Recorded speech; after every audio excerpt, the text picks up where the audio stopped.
Hello. Hello, everybody. Hi.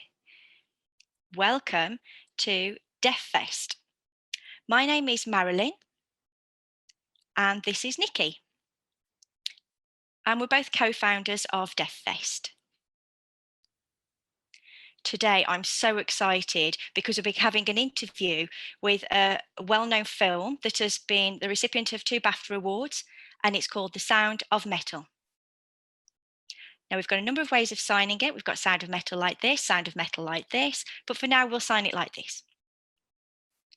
So we're going to be zooming in to Marilyn. Well, it's 6:30 here in the UK for our time. But would you believe in America, it's 8:30 in the morning. So we're obviously working with different times. So, it just blows my mind and how we can connect with each other. It's amazing. But first of all, here's a clip from The Sound of Metal.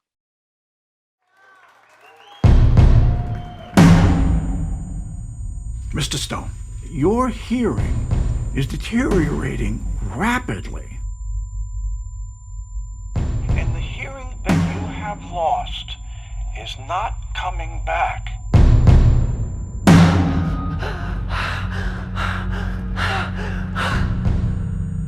I can't fucking hear you. Do you understand me? I can't. I'm fucking deaf. I'm fucking deaf. There are implants. Well, then let's do that. It's a very involved process, and it's quite costly. Then we'll come back. Till then, Lou, we just keep going, okay? No. How are you, Ruben? You should understand that this is a deaf community. I think it's important that you stay here with us right now, Ruben. Find some solid ground. Everybody here shares in the belief that being deaf is not a handicap, not something to fix. I'm getting on a plane and you're gonna go back to that place. Slow down. Go back there right now! Promise, say it! I need you to wait for me. Okay? You're it for me, Lou. You're my fucking heart. You're it for me.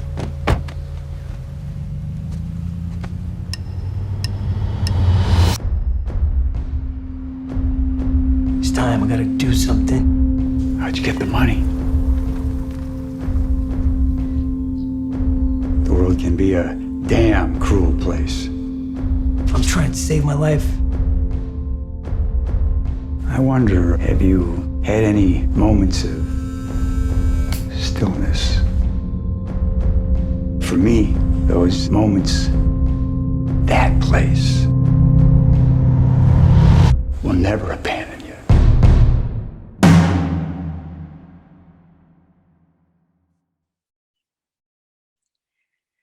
So big congratulations to the film for winning the number of awards since its release. Nikki and I have watched the film, and now we'd like to ask a few questions. And we're going to have an interview with 2 people, and we're going to interview Darius Marder, who's the director of the movie, and also Riz Ahmed, whose character is Ruben. He's one of the main characters in the film. And that's the film of Sound of Metal, it's made such a great impact. So we look forward to welcoming them to the interview. Hello, Riz and Darius. Hello. Are you ready, Marilyn? Hello there, everybody. Welcome. Welcome. I'm very excited to be here today. And what I'd like to do is ask a few questions about your new film. And the first question I'd like to ask is for Darius. So I just want to know what it is that inspired you to create the film The Sound of Metal, and where did the name of The Sound of Metal actually originate from? My friend Derek in France, he was making a film, like a hybrid documentary of a band called Jucifer, and I ended up actually taking his essential kind of flavor and feeling and concept and writing it from the ground up with different characters, but really a similar idea about going from the loudest movie on earth to the quietest.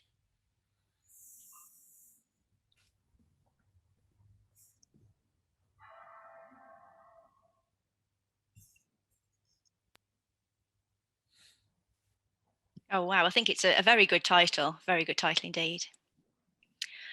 You've already explained to us that the sound obviously was pivotal in the film, and obviously you've won an Oscar for the best sound.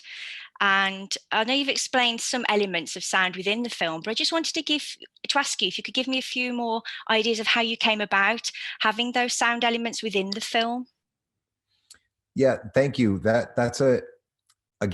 was a process, but it began a long time ago, when I was editing footage of that documentary I was talking about. And while I was editing footage of that, I kind of started to imagine this, what I'm calling POH, point of hearing, which was essentially like a way of a viewing experience through someone's ears, hearing through someone's ears. So point of hearing. And I started playing with that in this footage many years ago. And that got me really obsessed with that cinematic language and the actual experience of deafness, which is, of course, as we all know, many, many different experiences. And, I have some of that in my own family with my grandmother. She had her own experience. I've talked to people who have implants and hearing aids, and they have their own experience. And, so the more I talked to people, the more I understood how vast this world of deafness is and hard of hearingness is. And it just became incredibly interesting and exciting as an empathy machine.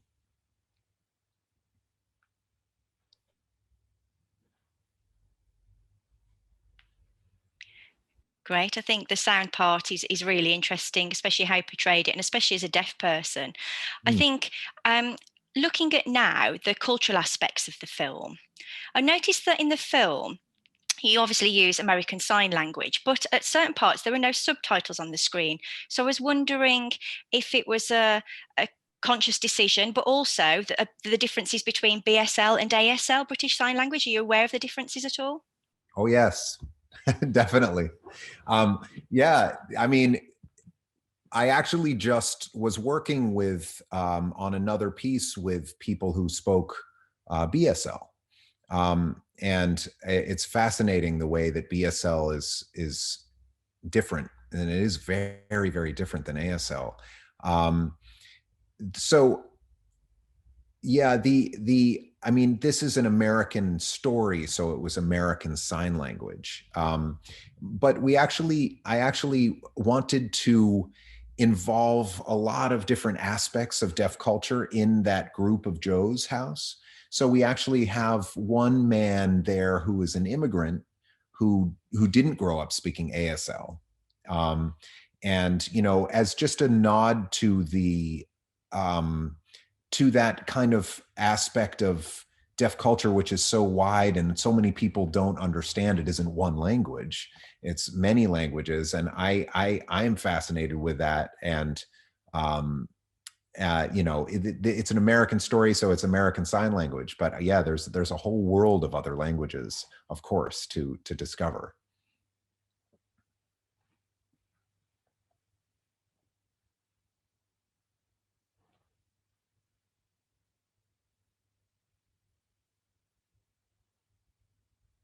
That's interesting because I don't have any knowledge of ASL as a deaf person, so I was struggling to get all of it. So it was actually a barrier for myself as well. And I thought it actually created a certain amount of impact for both hearing audiences and deaf audiences because there weren't any subtitles there. So I think that was quite a conscious decision. That was good. And Oh, Marilyn just adding, I know a bit of ASL. I was always told not to use ASL. I've got to be using BSL for this interview, but Nikki's saying, no, I'm a BSL user. The captions for ASL was very much on purpose, and that was about putting an audience that wasn't used to being a minority in the space of being a minority within American deaf culture. And because it's a first-person point of view, the movie is told completely through Ruben's perspective.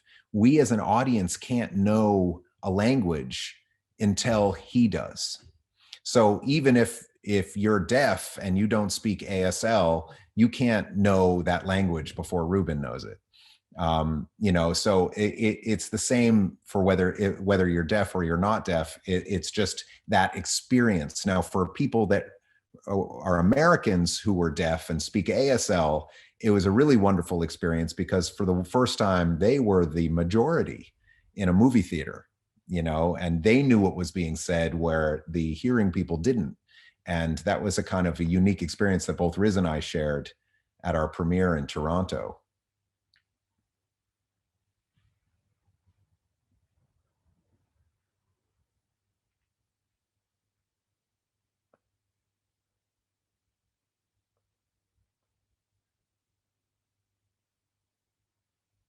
Wow. Yeah, I understand that. I understand where you're coming from. Very clever.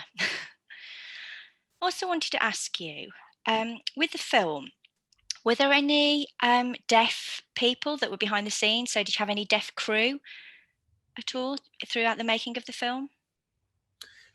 I had taken on Jeremy Stone as who was a big part of this movie, who's a deaf man from Brooklyn. He not only taught Riz ASL, taught me some ASL, but he also, I took him on as kind of my I don't know what the role would be called, but he was a bit of my co-director, so that he actually interfaced with deaf talent on my behalf very creatively. That was really important to me because I don't feel that I could interact with them with the kind of nuance that he could bring and the interpretation of the language, which I really, really needed him to impart. So I put a lot of trust in Jeremy on set.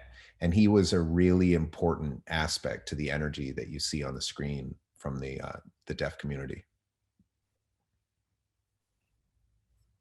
My personal trainer was also hard of hearing. I was actually kind of undergoing a process himself of gradual hearing loss. The person who, Leighton, who was training me physically for the physical transformation. So it was Jeremy and Leighton, I guess, were two big points of contact. For me on that journey. Great, thank you. So there's a lot of questions there for Darius. So now moving on to Riz. So as the main character within the film, it must have been an incredibly challenging role for you. I was just wondering how you were able to immerse yourself in deaf culture and how you were able to take on that role, the sort of research that you did to undertake that character. Well, it was challenging, but it was also a beautifully enriching journey, to learn from deaf culture, to be welcomed into deaf culture by my mentor, Jeremy Lee Stone, and also his friends within the deaf community in Brooklyn and in New York. It was really just about spending time together every day for 2 hours every day for 7 months. We'd meet up and learn ASL. We'd just be talking. We just became friends. Went to his wedding, to my first deaf wedding. Went to deaf poetry slams. Just socializing, just hanging out. Just spending time, really, just forming those friendships and making those bonds.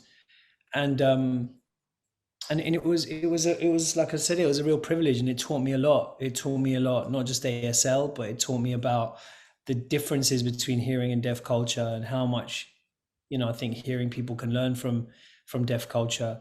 From what I understood, at least, from what I was told, and from what I saw, it seems that deaf culture, at least what I saw in New York, is a bit more collectivist, whereas I think hearing culture can sometimes maybe be a bit more individualistic.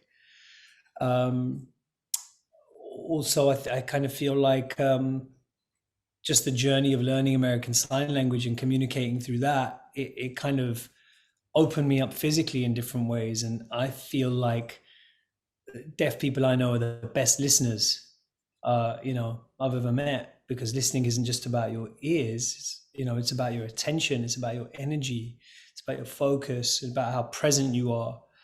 and I learned a tremendous amount from the deaf community about what real listening is and what real communication is. It's something that's embodied and physical. It's not just about words and you know what we often think.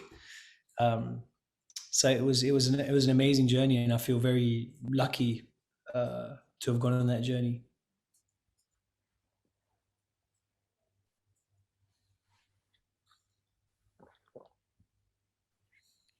So, Riz, I mean, you've covered it all, really. You've covered my next question, actually.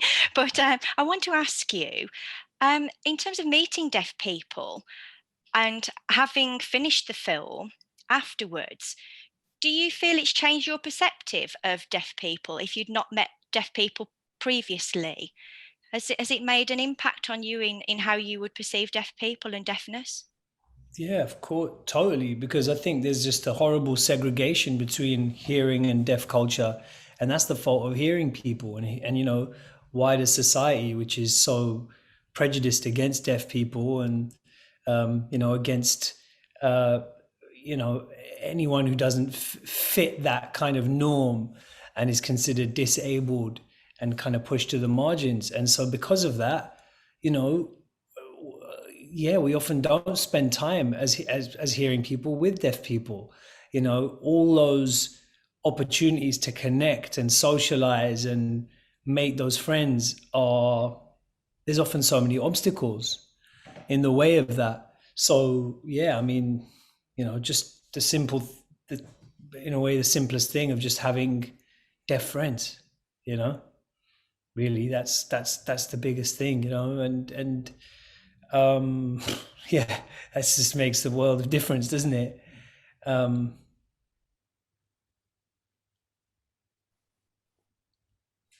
Yeah, I'm pleased that you got involved with the deaf community. I've got another question for you. And when you were playing the character of Reuben as a person that had lost their hearing, did you use earplugs, or how was it you were able to visualize becoming deaf? How did you embrace deafness in your character? Yeah, well, in a way, my character isn't embracing deafness. He's very much trying to live in denial of his deafness for as long as possible. And so that's why, in a way, you know, he's experiencing deafness and deaf culture for the first time, which is why it makes sense for a hearing actor to go on that journey, because I'm also experiencing deaf culture for the first time and learning all these things for the first time. With regards to the actual physical experience of hearing loss, that was a tricky one, you know, because, you know, you want to kind of be respectful of the fact that, you know, these aren't things to kind of mimic. You want to try and kind of simulate it in some way. And so what we did was actually take hearing aids that were switched onto a white noise setting and modify them so they could be placed very deep in my ear canal. And they'd emit a white noise which would drown out all sound for me, including the sound of my own voice. And so for, you know, most of the day filming, particularly in that early section when Reuben is first losing his hearing, that's what we were doing. And it was Darius would control it by remote control sometimes. So when he suddenly has a burst of tinnitus or, you know, he's thrown off balance, it's not something that I controlled. So that was a way of experiencing that. But then when Reuben starts to realize that deafness isn't just a block, you know, for him, it's not just him losing something. When he starts to realize that deafness is a way of being in the world and it's a community and a culture, and he starts connecting to people in the deaf world, we didn't use those hearing aids anymore on set.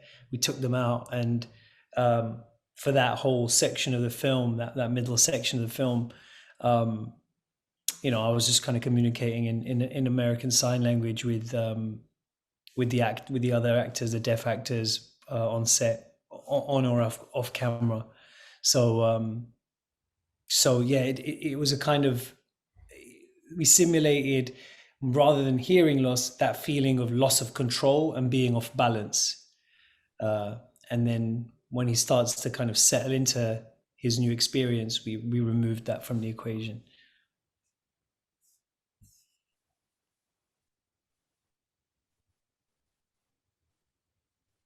Okay, thanks for that. I think it's a very realistic portrayal. And another question I've got now for Darius, thinking about in America, in terms of people learning sign language and culture, I know in the film they had this rehab camp. Is that something that truly exists? 'Cause it's not something that we have in Britain. Well, there are deaf rehab centers. There's one in Los Angeles, and they have them around. They do exist. I don't know if this exact one exists, like is in the movie, because that was some of that came from aspects of my own childhood. Some of those growing up in a spiritual community, as I did. Not all of it relates to just deafness. Some of Joe's philosophy at his house is kind of deep, spiritual philosophy. Some of it comes from deaf culture, some of it comes from outside of deaf culture. So it's made up of a lot of different aspects. And so, no, I don't think that exact community exists, but I think there are. It's meant to encompass at least some nuances of deaf culture, and so it was really exciting to cast, because we have a deaf blind person there, we have a gay deaf woman. We have, like I said, we have a deaf immigrant. We have an older person. We have, and they're all addicts in one form or another. And some of them, one of them who is grew up in gangs, and these were all people with their real experiences and nuance of their own kind of place in deaf culture that I thought was really wonderful to explore and learn about myself.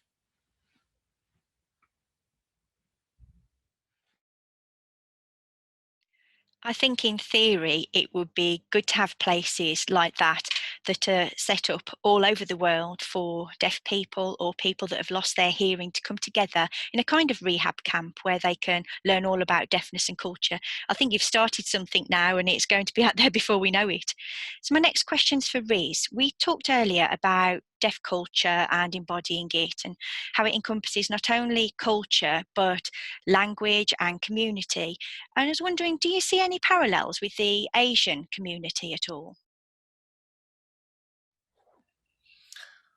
It's a really interesting question. I think that the experiences of all communities are unique and are different, and they face different challenges and have different riches that they can offer.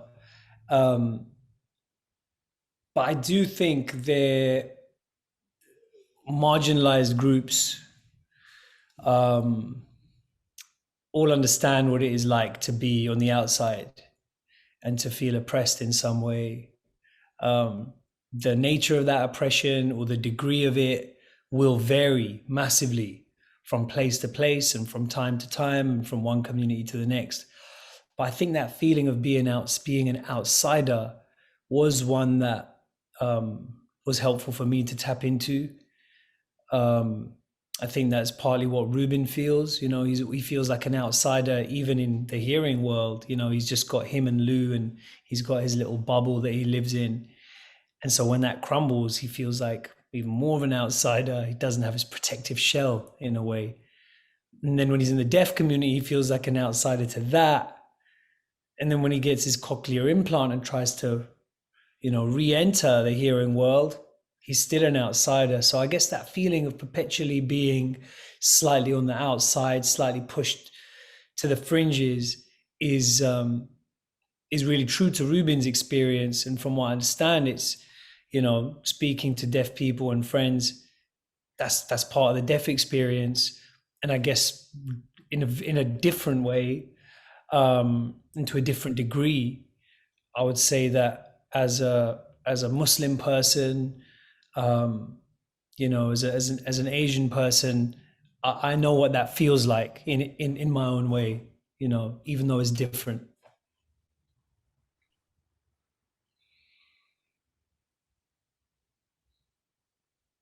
I think a lot of hearing people don't realize that for a lot of deaf people, deafness is not a disability.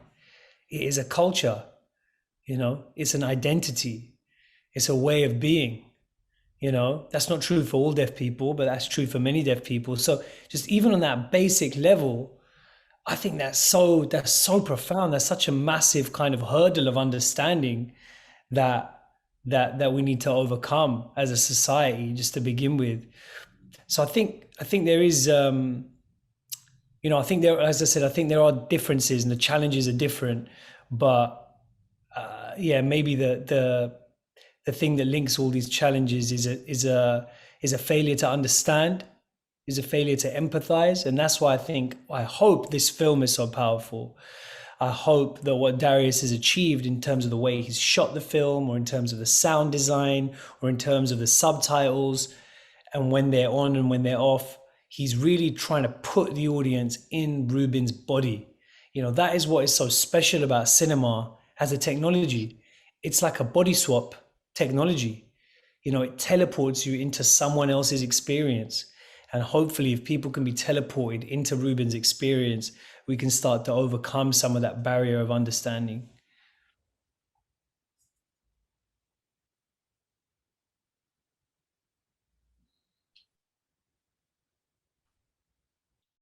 So The Sound of Metal is a mainstream film, but I wondered what your thoughts are on character portrayal. It's clear that a hearing person was most suited to your character as a person that's lost their hearing.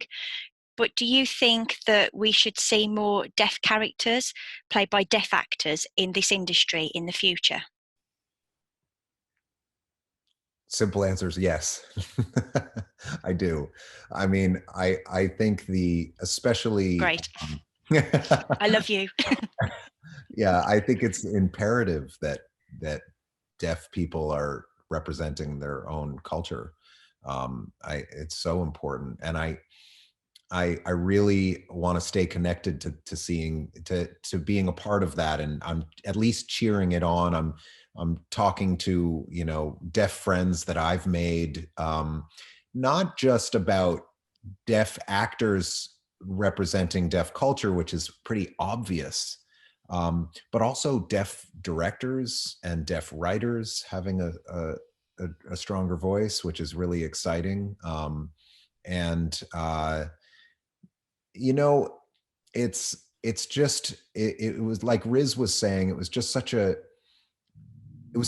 gift. You know, people sometimes say to me, wow, you know, what a great thing to do, to use deaf actors. And it was such a gift. I mean, it's just so much richer for that, of course. And the idea of pretending to embody a culture is preposterous and insulting.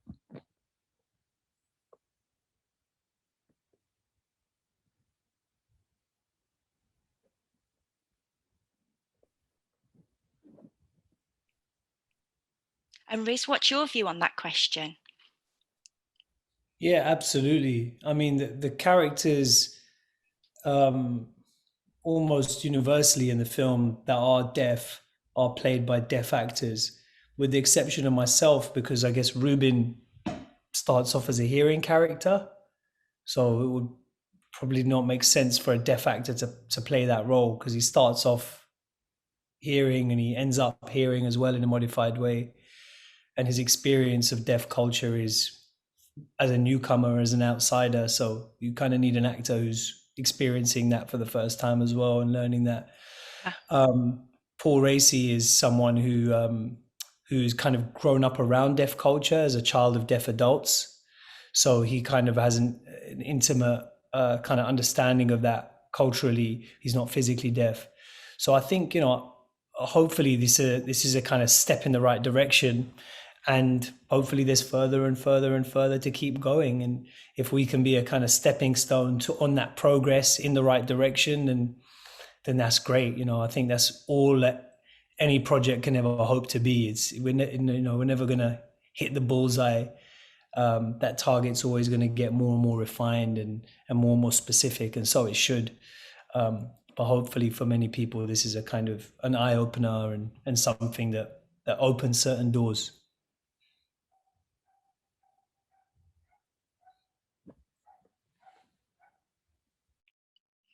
It's great. One more thing that I wanted to ask you, Riz. Thinking about how sound was used in the film and the impact that it had, I was wondering if this has had an effect on your attitude towards sound, such as loud music, heavy rock, and so on. Has it made you think differently in that you'd be more inclined to wear earplugs to preserve your hearing, or has your opinion on excessive sounds not changed at all? But I wear earplugs every time I enter a nightclub or a bar. I have done for years because I work in music and I'm a rapper, and actually I've got friends that have kind of suffer chronic tinnitus, and some of them kind of severe hearing damage actually. So it is something to take seriously, for sure.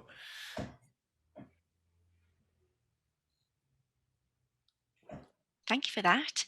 Thank you for answering our questions. I think that's all the questions finished. It's been really amazing to get the opportunity to speak to you and to talk about the sound of metal, however we wish to sign it. But talking about signing, I was just wondering if you could teach a couple of you a couple of things. So get your fingers ready. So if we can do some finger spelling of your names in BSL. So we'll start with Riz first. I mean, you're quite lucky, Riz, in that your name only contains 3 letters. So it's much easier for you. So I feel sorry for Darius because we've got more to teach and you've got more to take on board. Okay. He's saying, thanks, Nikki. Yeah. So Riz, if you want to follow me, R, I, middle finger.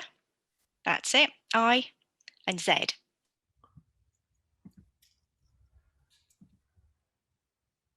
If we do that again.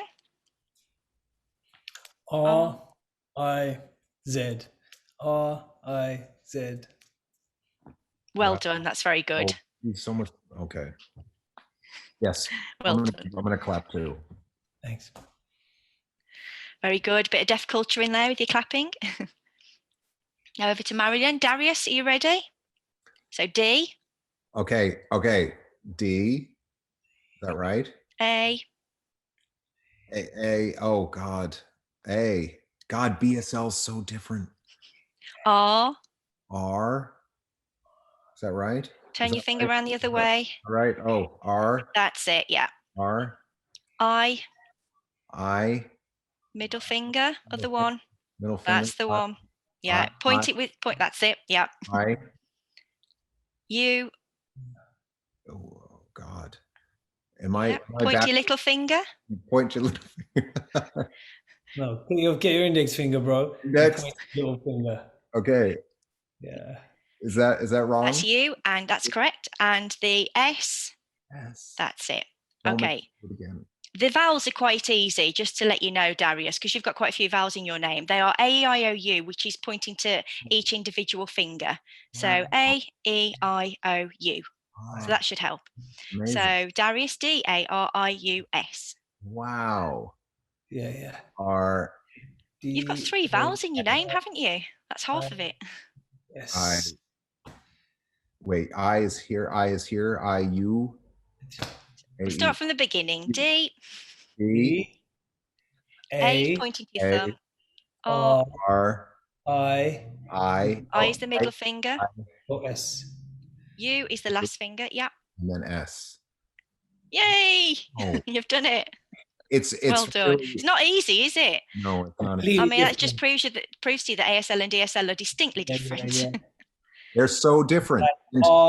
So in ASL, so my name is R I Z.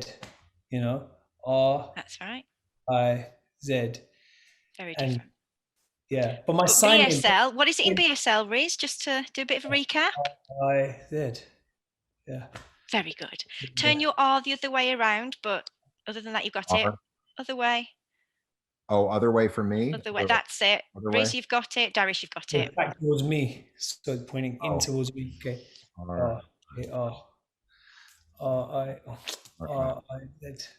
Great, well done, Riz. But BSL does BSL have also have sign names as well, right? Say for example, you know, Darius's sign name is Darius. My sign name is Riz. So does BSL also have that tradition as well? Yes, it does. This is mine, Nikki. You see, putting on lipstick. Oh, And that's Marilyn's, just tapping the nice. middle finger together. It's just holding a lipstick, Nikki's just saying. That's Nikki's sign name. And Marilyn's is just tapping the middle finger. Marilyn. Marilyn, Nikki. oh, middle finger. The middle finger, that's right, yeah. Amazing. And one more thing, if we can teach you how to sign this as well. This one's a very important one for both me and Marilyn and the deaf community. And it's the sign for Deaffest. Oh. Okay. So deaf, 2 fingers on the ear. Deaf. Oh, 2 fingers on the ear. First 2 fingers on the ear, that's right. And fest. So it's your little finger and your thumb pointing out, that's right. Deaffest. That's awesome. Yay, brilliant. That's great. Thank you so much for that. Yeah, I guess in ASL that would be like deaf party, right? Like, because party is like this, right? That's right, yeah. Yeah, so that's right. The same for festival. Deaf is this, right? Deaf, but this. Deaffest, but in ASL you'd have deaf party, you know. So I just want to say a very big thank you for taking the time to have this interview today. It's been a really interesting discussion. I also want to say the best of luck for your film. I hope we have more deaf involvement in the future. And Marilyn says thank you very much also. Thank you. Bye-bye. Thanks so much for your support and appreciate it. Thank you. Thank you guys. Bye. Thanks. Thank you. Bye-bye.